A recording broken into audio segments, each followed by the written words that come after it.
Señoras y señores, vamos a hablar del póker de la política, este momento que nos tomamos cada día para contarte lo que está ocurriendo, lo que se ve, lo que aparece en los medios, pero también ese run run que forma parte de la política de cada día. Es el dato de la jornada, tiene que ver con el anuncio que de un momento a otro va a realizar Sergio Massa en este doble rol de ser ministro de Economía de la Nación y candidato. La semana pasada dijo en algún momento, bueno, vamos a quitarle el pago de ganancias a los trabajadores. Todos dijeron, bueno, que se haga ley. Es lo que va a anunciar seguramente de un momento a otro. ¿Qué va a decir? ¿Qué va a anunciar? Te vamos a anticipar ahora mismo, básicamente, qué es lo que propone este proyecto de ley de Sergio Massa, que deja afuera del pago de ganancias a un amplio espectro de trabajadores, policías, maestros y demás. Bueno, ¿quiénes van a pagar ganancia a partir del mes de octubre? Quienes ganen 1,5 millones de pesos para arriba. Lo primero que tenemos que decirte es que es mucha gente la que deja de pagar. ¿Qué dicen los especialistas? Bueno, además de ver lo oportuno de esta medida, obviamente antes de las elecciones, dicen, bueno, con esto se va a desfinanciar el Estado. Y vamos a decir que le estamos dejando a gente que gana muchísimo dinero, que es empleado además, que está dentro de lo formal, y no están pagando estos impuestos, que es el de ganancias, pero además que a quienes más tienen es a quien menos se le saca. Porque, por ejemplo, una persona que ganaba 300.000 pesos, 400.000 pesos, 500.000 pesos, pagaba ganancias, pero pagaba, digamos, en forma comparativa, menos que los que pagaban mucho dinero. Es decir, es un tema que hay que aclarar y decir que no todo es positivo en este anuncio, además del momento en el cual lo realiza. Pero bueno, repasemos los datos más sensibles. Dejan de pagarlo maestros, médicos, jubilados y policías. Además también, este tema que alguna vez habrá que discutirlo seriamente, quedan excluidos los funcionarios públicos y las jubilaciones de privilegio. Estamos hablando además de los jueces. Claramente, pongámosle nombre y apellido, por la intangibilidad de sus ingresos no les caben las de la ley que le toca a cualquier hijo de un ciudadano argentino. En un país serio alguna vez habrá que hablar de este tema. Bueno, alcanzará el 5% de los trabajadores el pago de ganancias, hoy en día es del 7%, los ajustes serán automáticos, no más anuales, va a regir desde el 1 de enero de 2024, pero desde octubre en realidad se pone en vigencia porque habrá un puente. En principio, durante estos meses se retendrá el impuesto, pero se devolvería automáticamente. A esta hora Sergio Massa está reunido con los líderes de la CGT explicándoles de qué se trata y obviamente pidiéndoles su apoyo incondicional hasta octubre. Los salarios van a aumentar 21% a partir de la eliminación del pago de ganancias. Todo un dato, 21%. Por ejemplo, un trabajador que cobra 800.000 pesos brutos percibe un salario neto de 550.300. ¿Ves lo que va a crecer? Realmente es importante y esa es la base de lo que venían pagando.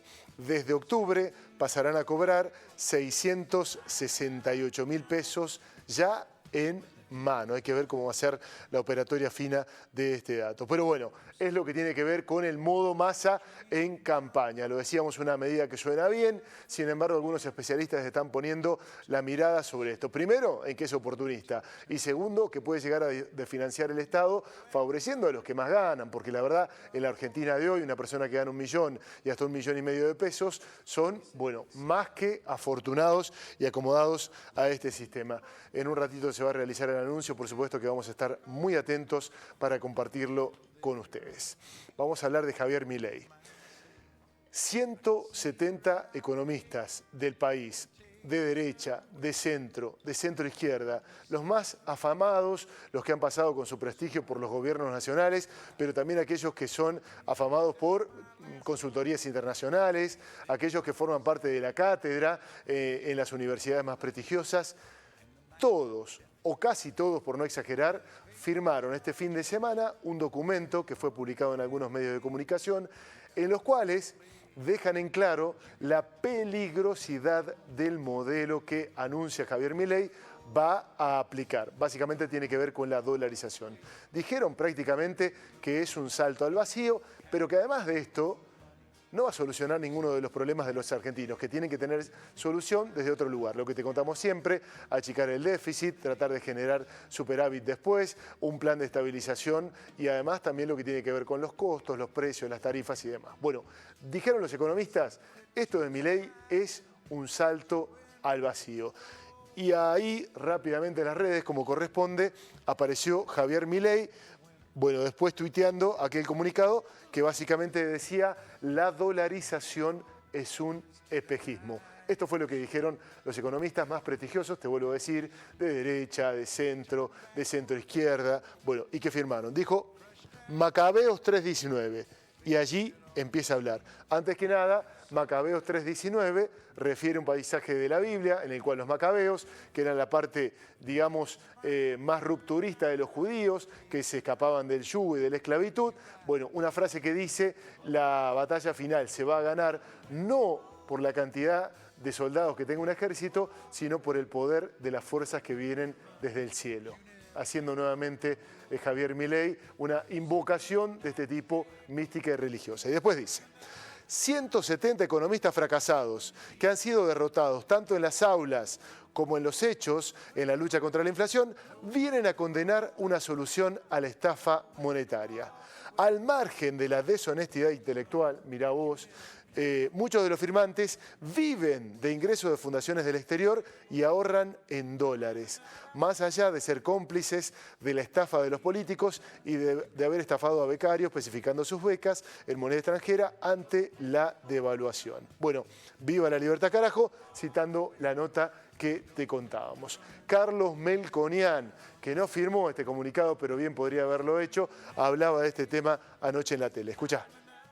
Pone 170 economistas fracasados que han sido derrotados tanto en las aulas como en los hechos en la lucha contra la inflación, viene a condenar una solución a la estafa monetaria. Este tuit dice 170 fracasados. No puede ser que una persona que se va a sentar en el sillón, que es padre de todos, porque para mí un presidente es eso. Es el tipo que tiene que tener el temple, que acompañar, que tiene que tener empatía, que tiene que saber contener, que tiene que saber hablar, que tiene que sacar a la gente de las situaciones y que diga 170 economistas, vos solo tenés razón. No puede ser, ya estamos llegando al límite, por eso es bueno la de los 170 para todos los temas y hay que encarar el futuro.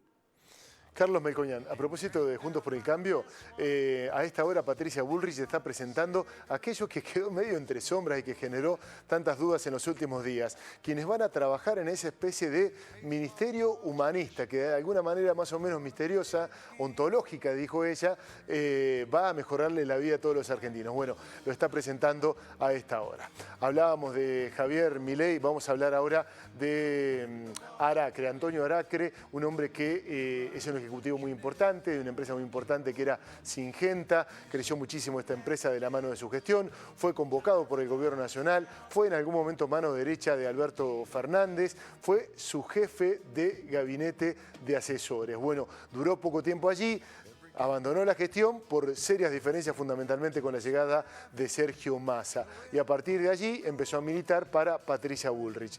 La noticia por estas horas es que la justicia lo acaba de imputar por abuso sexual de menores, una causa muy complicada, muy dura, que incluso habla de penetración a menores. Han secuestrado muchos elementos que lo comprometen seriamente.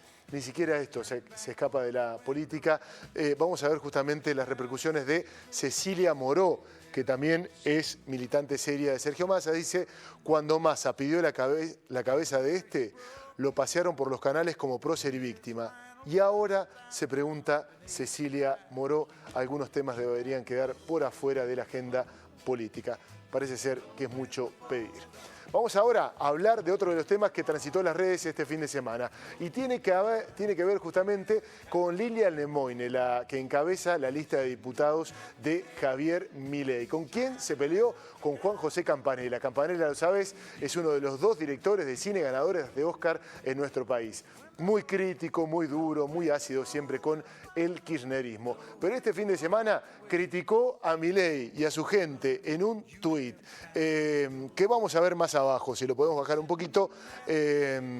hablaba justamente por allí de cerrar el Inca, se quejaba y decía básicamente, bueno, ¿qué podemos esperar de gente, de un desquiciado y además de una mujer que es terraplanista? Y ella le contesta muy duro, mirá, ahora sí lo vemos.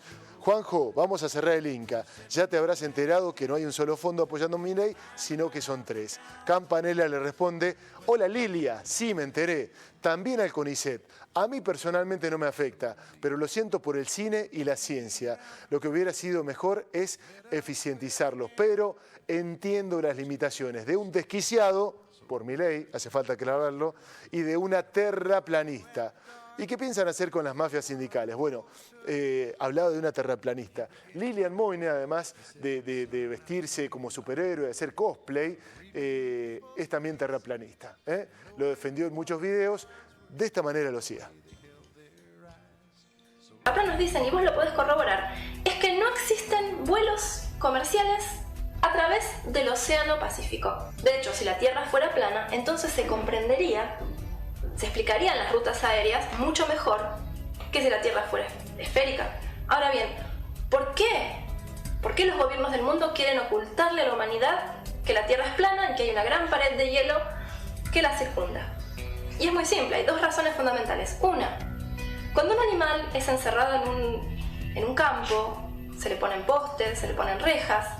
Normalmente cuando llega al límite, si tiene comida y tiene agua y tiene todo lo que necesita para vivir, simplemente sabrá que no puede cruzar y seguirá su vida normalmente. En cambio, el ser humano no.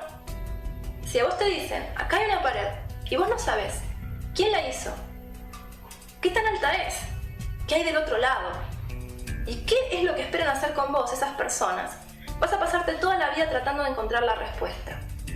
Y la angustia general sería tan grande que el ser humano no podría vivir sabiendo que ha sido engañado. La segunda razón, también muy importante, es ¿qué pasaría si la ciencia tuviera que dar el brazo a torcer y decir que se equivocó en algo tan fundamental como en la forma de la Tierra? Lilian Lemoine, esta mujer va a ser diputada nacional y muy probablemente sea diputada nacional del partido que gobierne. Ahí nos está explicando que la Tierra es cuadrada, pero que la ciencia no nos quiere decir nada para no angustiarnos. Angustia es lo que nos sobra. Señor director, sigue usted.